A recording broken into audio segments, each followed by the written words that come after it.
안녕하세요. 오늘도 행복한 시간, 책과 함께 하는 소설입니다. 여러분의 응원과 관심은 저에게 큰 힘이 됩니다. 오늘 여러분과 함께 할 작품은 루이저 M. 엘카트 작가님의 작은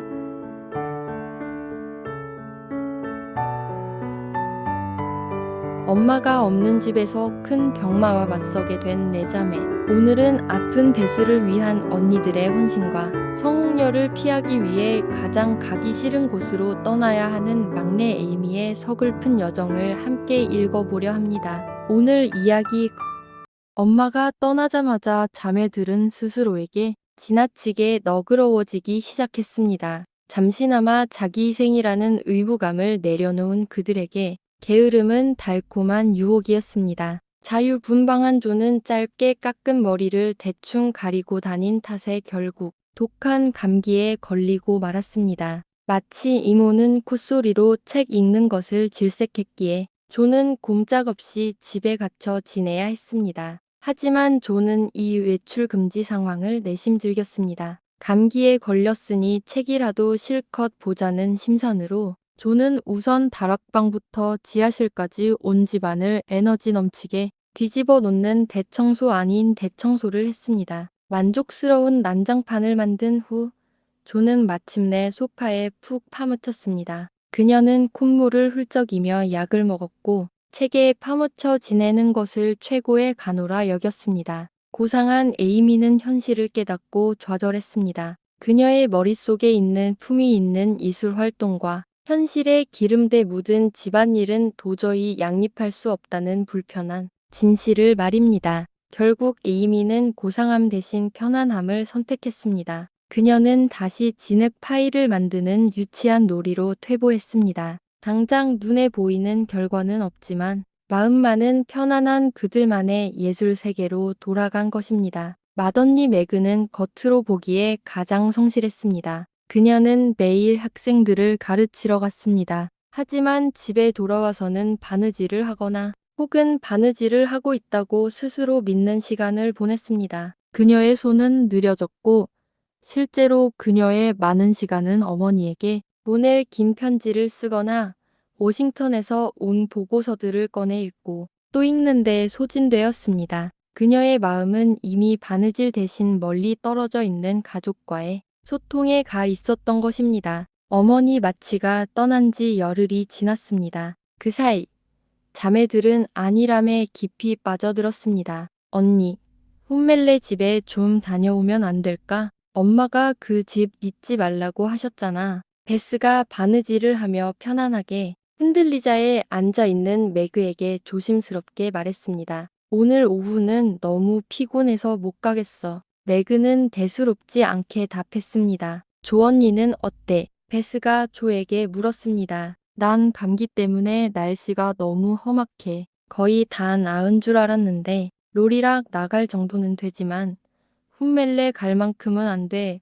조는 웃었지만 자신의 일관성 없는 태도에 살짝 부끄러워하는 기색이었습니다. 내가 직접 다녀오지 그래. 매그가 물었습니다. 나 매일 다녀왔어. 그런데 아기가 아픈데 내가 뭘 해야 할지 모르겠어. 훔멜 아주머니는 일하러 나가시고 로트헨이 아기를 돌보는데 아기가 점점 더 아파지는 것 같아. 언니나 해나 아줌마가 가봐야 할 것 같아. 베스는 진심으로 간절하게 말했고 매그는 내일 가겠다고 약속했습니다. 해나 아줌마한테 맛있는 죽 같은 거 부탁해서 베스가 갖다 줘. 바람 쐬면 좋을 거야. 조가 변명하듯 덧붙였습니다. 나도 가고 싶지만 글쓰기를 마무리해야 해서 머리가 아프고 피곤해서 혹시 누가 가줄 수 있을까 했지. 베스는 결국 포기한 듯 말했습니다. 에이미가 곧 들어올 거야.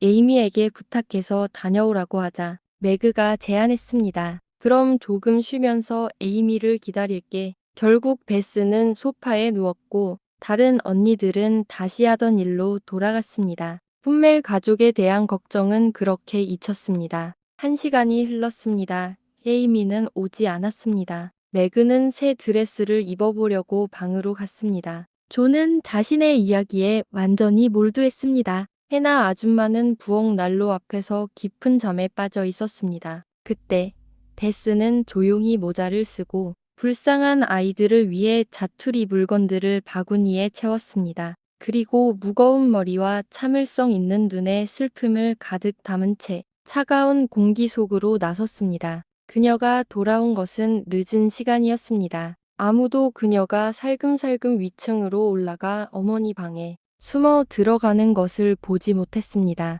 30분 후, 조가 무언가를 찾으러 엄마의 벽장으로 갔습니다. 그리고 그곳에서 베스가 약 상자 위에 심각한 표정으로 앉아 있는 것을 발견했습니다. 베스는 눈이 빨갛게 충혈되어 있었고 손에는 장뇌병을 들고 있었습니다. 크리스토퍼 콜럼버스, 무슨 일이야? 조가 소리쳤습니다. 베스는 마치 자신에게 다가오지 말라는 듯 손을 내밀며 조에게 다급하게 물었습니다. 언니, 성홍열 알았지, 그렇지. 조의 놀란 외침에 베스는 창백한 얼굴로 대답했습니다. 몇 년 전에 매그 언니가 알았잖아.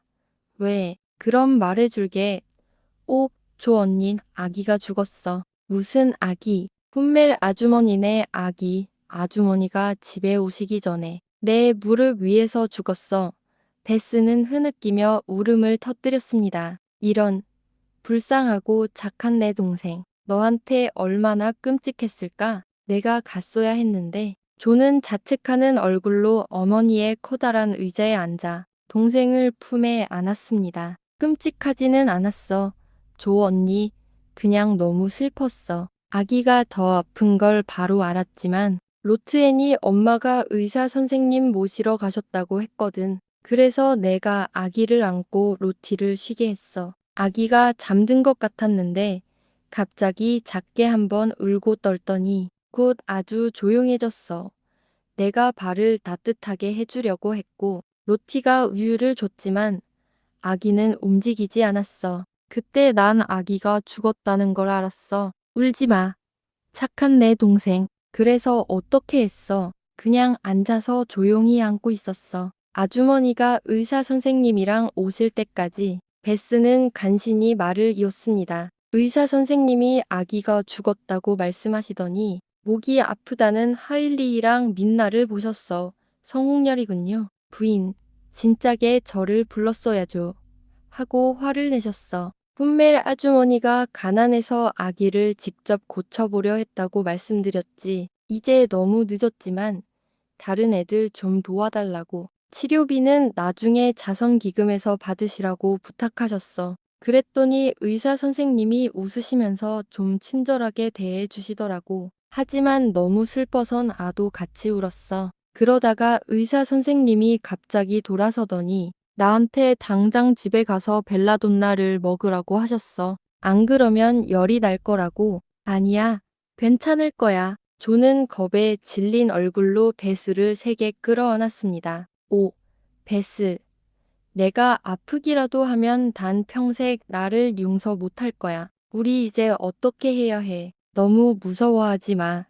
심하게 앓지는 않을 거야. 엄마 책을 보니까 머리 아프고 목이 따끔거리고 나처럼 이상한 기분부터 시작된다고 쓰여 있어서 벨라돈나를 좀 먹었어. 그래서 좀 나아지는 것 같아. 베스는 뜨거운 이마에 차가운 손을 대며 애써 괜찮은 척했습니다. 엄마만 집에 계셨다면 조는 책을 움켜쥐고 워싱턴이 엄청나게 멀게 느껴진다고 생각했습니다. 그녀는 한 페이지를 읽고 베스를 바라보고 이마를 만져보고 목안을 들여다보더니 심각하게 말했습니다. 너 일주일 넘게 아기를 매일 돌봤고 이제 막 성홍열이 생기려는 애들 옆에 계속 있었잖아. 아무래도 너도 성홍열에 걸린 것 같아. 베스, 해나 아줌마를 부를게. 아줌마는 병에 대해 잘 아시니까. 에이미는 오지 못하게 해줘. 레이미는 한 번도 안 알았잖아. 에이미한테 옮기는 건 정말 싫어. 언니랑 매그 언니는 다시 앓을 수는 없어. 베스가 걱정스럽게 물었습니다. 다시 앓을 리 없지. 만약 앓는데도 상관없어. 이기적인 돼지처럼 너를 보내고 나는 혼자 쓰레기 같은 글이나 쓰고 있었으니 벌받아 마땅해. 조는 중얼거리며 해나 아줌마에게로 향했습니다. 해나 아줌마는 순식간에 잠이 달아났고 바로 지휘를 맡았습니다. 아줌마는 조에게 걱정할 필요가 전혀 없다고 안심시켰습니다. 성홍열은 누구나 앓는 병이고 제대로 치료하면 아무도 죽지 않는다고 말했습니다. 조는 그 말을 믿고 매그를 부르러 갈 때 훨씬 안심했습니다. 자, 그럼 이제 어떻게 할지 내가 말해줄게. 해나는 베스를 진찰하고 몇 가지 질문을 한 뒤 말했습니다. 우선 뱅스 박사님을 모셔서 아가씨를 잠깐 보게 할 거야. 그래야 우리가 제대로 시작할 수 있지. 그리고 에이미는 당분간 마치 이모 댁으로 보내서 위험을 피하게 할 거야. 그리고 너희 아가씨들 중 한 명이 집에 남아 며칠 동안 베스를 즐겁게 해줄 수 있어. 당연히 내가 남아야지. 내가 맞이잖아. 매그가 걱정과 자책이 뒤섞인 얼굴로 말문을 열었습니다. 내가 남을 거야. 베스가 아픈 건 내 잘못이니까. 내가 엄마한테 심부름 다 하겠다고 약속해놓고 안 했잖아. 조가 단호하게 말했습니다. 베스, 너는 누가 있었으면 좋겠니? 한 명만 있으면 되는데. 해나가 물었습니다. 조 언니, 부탁해. 베스는 언니에게 기대면서 편안한 표정을 지었습니다. 이것으로 누가 베스를 간호할지는 확실하게 정해졌습니다. 내가 가서 에이미한테 말할게. 매그는 살짝 서운했지만 한편으로는 안도하는 마음이었습니다. 매그는 간호하는 것을 좋아하지 않았고 조가 그런 일에 더 능숙했기 때문입니다. 에이미는 이 결정에 노골적으로 반발했습니다. 그녀는 마치 이모 댁에 가느니 차라리 성녀를 앓겠다고 격렬하게 선언했습니다. 매그는 이성적으로 설명하고 간청하고 심지어 명령까지 해봤지만 모두 소용이 없었습니다. 에이미는 절대 가지 않겠다고 항의했고 매그는 절망한 채 해나 아줌마에게 어떻게 해야 할지 물어보러 갔습니다. 매그가 돌아오기도 전에 로리가 거실로 들어왔습니다. 그는 에이미가 소파 쿠션에 얼굴을 파묻고 흐느끼는 것을 발견했습니다. 에이미는 위로를 받을 생각으로 자신의 사정을 이야기했습니다. 하지만 로리는 고작 주머니에 손을 넣고 방을 왔다 갔다 할 뿐이었습니다. 그는 깊은 생각에 잠긴 듯 눈썹을 찌푸린 채 낮은 휘파람을 불었습니다. 잠시 후 그는 에이미 옆에 앉아 가장 살살 달래는 듯한 목소리로 말했습니다. 자, 이제 이성적인 아가씨가 되어서 언니들 말대로 해. 울지 마. 대신 내가 얼마나 멋진 계획을 세웠는지 들어봐. 로리는 목소리를 낮췄습니다. 네가 마치 이모 댁에 가면 내가 매일 너를 데리러 가서 드라이브나 산책을 할 거야. 정말 신나는 시간을 보낼 수 있을 거야. 여기서 시무룩하게 지내는 것보다 훨씬 낫지 않아? 저는 제가 귀찮다는 듯이 쫓겨나는 건 싫어요. 에이미가 여전히 상처받은 목소리로 입을 열었습니다. 이런 착한 아가씨. 이건 아가씨를 건강하게 지키려는 거야. 아프고 싶지는 않잖아. 안 그래? 네, 물론 아프고 싶지 않지만 아마 걸릴 거예요. 저 베스 언니랑 계속 같이 있었거든요. 바로 그렇기 때문에 당장 가야 하는 거야. 그래야 병을 피할 수 있지.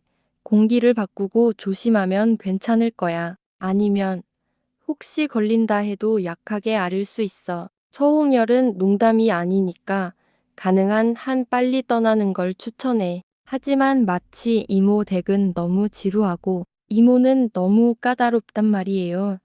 에이미가 살짝 겁먹은 듯 말했습니다. 내가 매일 베스 소식을 전해주고 너를 데리고 신나게 놀러 나갈 텐데 지루할 리가 있겠어? 이모님은 나를 좋아하시니까 내가 이모님께 최대한 착하게 굴게. 그럼 우리가 뭘 하든 잔소리 안 하실 거야. 펄쩍 뛰는 마차에 퍽퍽을 태우고 저를 데리고 나가 주실 거예요. 신사로서 명예를 걸고 약속하지. 그리고 매일매일 오실 거죠. 안 오나 봐. 베스 언니가 낳자마자 바로 저를 데리러 와 주실 거죠. 바로 그 순간에. 그리고 극장에 정말 가주실 거죠. 원한다면 극장 12군데라도 가지. 그럼 가야겠네요. 에이미가 천천히 결심한 듯 말했습니다. 착하다. 매그 언니 불러서 항복한다고 말해. 로리가 흡족한 듯 에이미를 격려하듯 등을 톡톡 두드렸습니다. 에이미는 항복한다는 사실보다 로리의 이 톡톡 두드리는 행동이 더 기분이 나빴습니다. 매그와 조가 이뤄진 기적을 보려고 달려 내려왔습니다. 에이미는 자신이 매우 소중하고 자기희생적이라는 기분을 느끼며 의사가 베스가 아플 것이라고 말하면 마치 이모 댁에 가겠다고 약속했습니다. 이 귀여운 아가는 좀 어때요? 로리가 물었습니다. 베스는 로리에게 특히 소중한 반려동물 같은 존재였기에 그는 겉으로 드러내는 것보다 훨씬 더 걱정하고 있었습니다. 엄마 침대에 누워 있는데 좀 나아졌다고 해요. 아기가 죽은 것 때문에 마음이 안 좋았을 거예요. 해나 아줌마는 그냥 감기라고 생각한다고 말하는데 아줌마 표정이 걱정스러워 보여서 저까지 불안해요. 매그가 대답했습니다. 세상은 왜 이렇게 힘들까요? 조는 짜증난다는 듯이 머리를 헝클었습니다. 하나의 문제에서 겨우 벗어났나 싶으면 또 다른 문제가 덮쳐요. 엄마가 안 계시니 기댈 곳이 아무것도 없는 것 같아요. 완전히 망망대해에 홀로 있는 기분이에요. 자, 고슴도치처럼 굴지 마. 보기 안 좋잖아.